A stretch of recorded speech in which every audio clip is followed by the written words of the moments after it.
فرما۔ جب تو نے فیصلہ نہیں کیا تو اتنے بڑے مجمع کی اٹھے ہاتھ رد نہ فرما اور ابھی اعلان کر دے کہ میں آ رہا ہوں، تو کہہ دے میں آ رہا ہوں، فرشتوں کو اتار دے، لشکروں کو اتار دے، جبریل کو بھیج دے، میکائیل کو بھیج دے، اسرافیل کو بھیج دے، آج کے فرعونوں کو پکڑ۔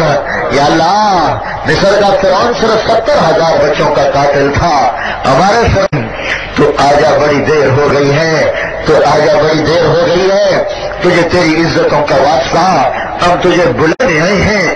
بچہ مار کھا کے ابا کو بلانے جاتا ہے، ہم بھی پٹ کے تجھے بلانے آئے ہیں، آجا آجا نا، تو آ جانا میرے مولا، تو آ جانا میرے مولا، ہماری جگ ہنسائی بڑی ہو گئی، اب تو آ نا یا اللہ، اب تو تیری خدائی پہ ہاتھ ڈال رہے ہیں، وہ کہہ رہے ہیں ہم خدا ہیں، تو آ کے انہیں دکھا دے۔ یا اللہ آجا آجا، ہماری ضد مان لے، تو ہمارے سامنے ہوتا ہم تیرے پاؤں پکڑ لیتے، ہم تجھ سے چمٹ جاتے، ہم ضد کرتے، ہم روتے دھوتے، ہم لوٹ پوٹ ہوتے تیرے آگے پیچھے۔ یا اللہ ہم شور مچاتے، اب بھی ہم اپنے ایمان کے تصور میں تیرے ہی قدموں میں گرے پڑے ہیں، تیرا ہی دامن تھام رہے ہیں، ہمیں اپنی جھولی میں چھپا لے ماں، اور تو دروازے نہ کھولے تو تیرے یہ بندے اب کہاں جائیں، یہ دھتکارے ہوئے اب کہاں جائیں۔ سارے جمیل کی دعائیں سنیے۔ زلزلے کے بعد انہوں نے تقریر کی اور دعائیں کی، کہا اے اللہ تجھ سے لپٹنے کو جی چاہ رہا ہے، تیرے پاؤں پکڑنے کو جی چاہ رہا ہے، تو ہمارے سامنے آ، ہم تجھ سے لپٹ کر رونا چاہتے ہیں، ہم تجھ سے چمٹنا چاہتے ہیں، مولا آجا میری گود میں آجا آجا آجا آجا۔ انا للہ و انا الیہ راجعون۔ یہ میرے اللہ کی توہین نہیں ہے، یہ اللہ کی بے ادبی نہیں ہے، یہ اللہ کے ساتھ گستاخی نہیں ہے۔ مولانا آپ کی اس جرت پر ہم صرف ایک ہی جملہ کہیں گے، انا للہ و انا الیہ راجعون۔ گرامی قدر سامعین و محترم ناظرین، مولانا طارق جمیل صاحب دامت برکاتہم نے نہایت تضرع، عاجزی اور تواضع کے ساتھ گڑ گڑا کے دعائیں مانگی، توصیف الرحمان دجال اور کذاب نے ان دعاؤں کا کلپ دکھانے کے بعد بجائے اس کے دل میں خشیت، اللہ کا خوف پیدا ہوتا، اس نے خشیت اور خوف کا بھی مذاق اڑایا ہے۔ کچھ شرم، کچھ حیا، کچھ مروت بھی قریب سے گزری ہوتی تو کم از کم آدمی ایسے جملے نہیں کستا۔ عجیب بات ہے، زلزلے کے موقع پر مولانا دعائیں فرما رہے ہیں، مولانا کڑ رہے ہیں، مولانا رو رہے ہیں، اس کی زبان سے ایک جملہ بھی ان متاثرین زلزلہ کے حق میں نہیں نکلا، ایک مرتبہ دعائیہ جملہ ان تیری زبان سے نہیں نکلا۔ مولانا طارق جمیل دامت برکاتہم نے تو یہ موقف اختیار یہ نہیں کہا اللہ تیرے پاؤں پکڑ لیں، اللہ تیرے پاؤں لپٹ جائیں، اللہ تیری گود میں بٹھا لینا۔ مولانا فرماتے ہیں اللہ اگر تو ہمارے سامنے ہوتا ہم یوں کر لیتے، اللہ ہم یوں کر لیتے، اللہ ہم یوں کر لیتے۔ تو میں کہتا ہوں یہ تو بالکل وہی ہے کہ جیسے میں نے پہلے کہا نا کہ گویا اور ہوتا ہے اور سچ میں اتر آنا اور ہوتا ہے۔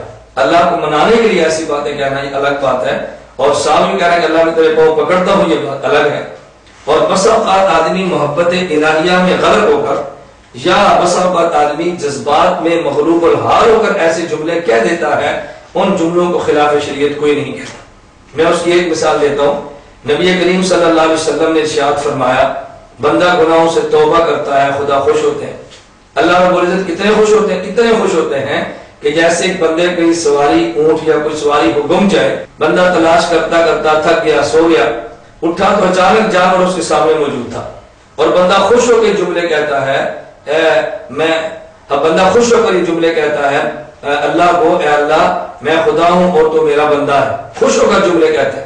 اب نبی پاک صلی اللہ علیہ وسلم نے یہ نہیں فرمایا کہ جملے خلاف شریعت ہے، حالانکہ خلاف شریعت ہے، مطلب یہ تھا کہ بندہ خوشی کے عالم میں کبھی ایسے جملے کہتا ہے، اگر بغیر مغلوب الحال ہونے کے جملے کہتا تو شاید حکم اور ہوتا، اور مغلوب الحال ہو کر جملے کہے اس کا حکم اور ہوتا ہے۔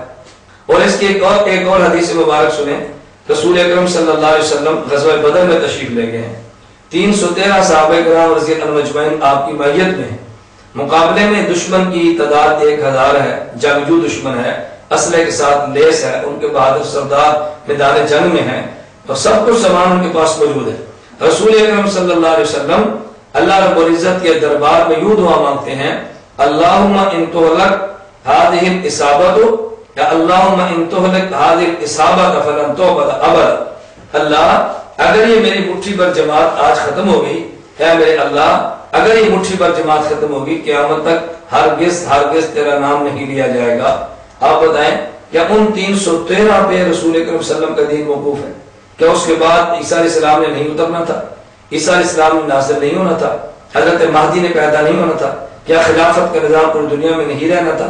کیا جہاد قیامت تک نہیں رہنا تھا؟ رسول اکرم صلی اللہ علیہ وسلم نے یہ جملہ جذبات محبت میں رسول اکرم صلی اللہ علیہ وسلم نے اللہ رب العزت کے خصوصی تعلق میں ڈوب کر یہ جملہ ارشاد فرمایا ہے، اپنی جمع پونجی کو اللہ کی عدالت میں پیش کر کے فرمایا ہے. تو کوئی شخص رسول اکرم صلی اللہ علیہ وسلم فتویٰ عائد کر سکتا ہے؟ تو کبھی آدمی موقع کے مناسب اپنے جذبات میں آ کر یہ جملہ کہہ دیتا ہے، وہ جملہ عام حالات میں ہو تو شاید بندہ اس کے بارے میں اور رائے قائم کرے، لیکن اس حالت میں اس جملے کو یوں اس پہ تبصرے نہیں کیے جاتے جو تبصرے توصیف الرحمان جیسے دجال اور کذاب نے کیے ہیں. میں سامعین اور ناظرین آپ کی خدمت میں آخر میں گزارش کروں گا، جیسا کہ میں نے شروع میں یہ بات کی تھی کہ گزشتہ شب رات مغرب کے بعد جب میں نے توصیف الرحمان کے یہ سارے کلپس اور اس کا بیان سنا، ہم نے اس وقت فیصلہ کیا کہ اس دجال اور کذاب کا منہ توڑ جواب دینا چاہیے، اپنے کابر علماء کا دفاع کرنا چاہیے. تو آپ کے سامنے ہے، ہم نے اسی طرح مرض کی حالت میں صحت کا انتظار کیے بغیر جواب دیا ہے کہ زندگی اور موت کا مالک خدا ہے، اپنے حالات کا علم نہیں ہوتا، اور جب تک اللہ توفیق عطا فرمائے دین اور علماء دین کا دفاع کرتے رہنا چاہیے. آپ تمام احباب سے گزارش ہے دعا فرمائیں ہماری جماعت اتحاد اہل سنت والجماعت، ہمارا نشریاتی ادارہ آداب میڈیا سروس، اللہ اس کو قائم اور دائم رکھے. ہماری اس پوری ٹیم کو اللہ خصوصی مدد اور نصرت فرمائے، اخلاص کے ساتھ اللہ تعالیٰ میں آخر کام کرنے کی توفیق عطا فرمائے. ہمیں اپنے اس مشن کے لیے جو اسباب، وسائل، افراد اور ضروریات چاہیے اللہ خزانہ غیب سے اس کو پورا فرما دے، تاکہ ہم مرتے دم تک اپنے دین کا، علماء دین کا دفاع کرتے رہیں، اور ہم اس دفاع کو بہت ضروری سمجھ کر کرتے ہیں. اور میں ایک غلط فہمی کا اظہار کرنا نہایت ضروری سمجھتا ہوں. بس اوقات مجھے بعض حضرات کہہ دیتے ہیں کہ مولانا آپ یہ فرمائیں فضائل اعمال کتاب ہے تو کیا اس کا مقام سے بخاری سے بلند ہے؟ کیا ہماری بنیادی کتاب ہے؟ اس پر اتنی شدت سے آپ دفاع کیوں کرتے ہیں؟ تبلیغی جماعت کیا ان سے کوئی اختلاف نہیں ہے؟ آپ شدت سے ان کا دفاع کیوں کرتے ہیں؟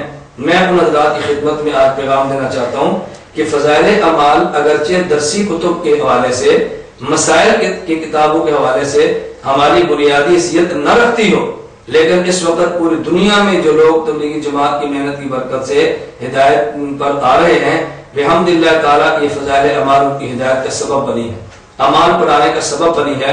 دشمن سمجھتا ہے کہ عوام کا لاکھوں کی تعداد میں طبقہ فضائل اعمال پر اعتماد کرتا ہے.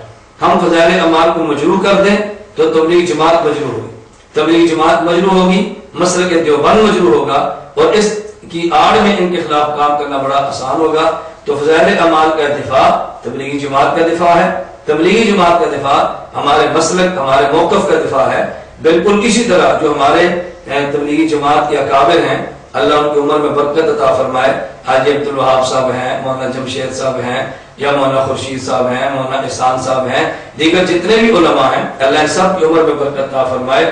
دشمن سمجھتا ہے ان کی وجہ سے اس وقت پوری دنیا میں بحمدللہ دعوت اور تبلیغ کا کام جاری ہے، تو وہ کوشش کرے گا ان کی شخصیات کو مجروح کرے تاکہ ان سے وابستہ حضرات ان سے دور ہوں اور ان کے ایمان میں تزلزل رہے.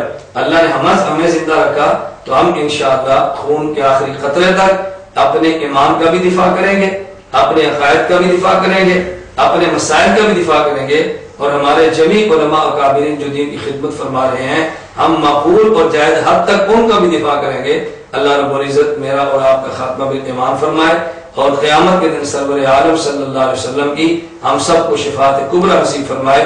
وآخر دعوانا الحمدللہ رب العالمین. جرأت کا نام ہے دیوبند والے، عالی مقام ہے دیوبند والے. جرأت کا نام ہے دیوبند والے، عالی مقام ہے دیوبند والے. جرأت کا نام ہے دیوبند والے، عالی مقام ہے دیوبند والے، عالی مقام ہے دیوبند والے. اللہ کا دین پوری دنیا میں عام کر گئے، اللہ کا دین پوری دنیا میں عام کر گئے. کفری طاقتوں کا پہیا جو دام کر گئے، کفری طاقتوں کا پہیا جو دام کر گئے، ان کے غلام ہیں دیوبند والے، عالی مقام ہیں دیوبند والے، ان کے غلام ہیں دیوبند والے، عالی مقام ہیں دیوبند والے، جرأت کا نام ہے دیوبند والے، عالی مقام